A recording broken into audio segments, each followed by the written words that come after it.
Essential elements of discrimination. Again, people familiar with African American history are going to know this, but he talks about how in the early period there's the destroying the original forms of social identity, right?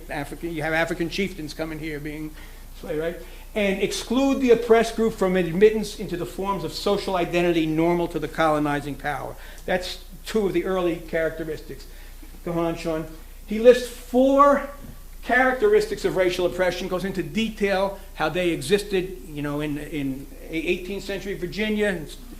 And of course, if you look at these and update them, we still all have variants of each one of the 4 today, right? The declassing legislation, deprivation of civil rights, illegalization of literacy, and displacement of family rights. Go on, Sean. He considers the hallmark of racial oppression the reduction of all members of the oppressed group to one undifferentiated social status, the Dred Scott decision. Sean?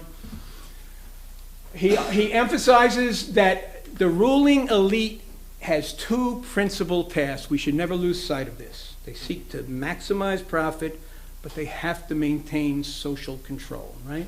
And, go on, Sean. So Allen offers 2 general principles of social control regarding problems of the colonizing power. And this is very instructive when we look at what happens in the U.S. versus the Caribbean versus Latin America in particular, right? But he goes, in general, these are the general, again, I want to get some thoughts out there so people can look and maybe get sparked to look further into this. After establishing commanding authority, the colonizing power pursues one of 2 general lines of policy. Sean?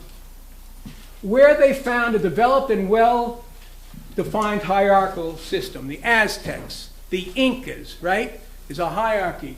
The new rulers sought to adapt the pre-existing social structure to their own needs, co-opting amenable elements and using them as a buffer and social control stratum, right? That's one approach. Sean, next one.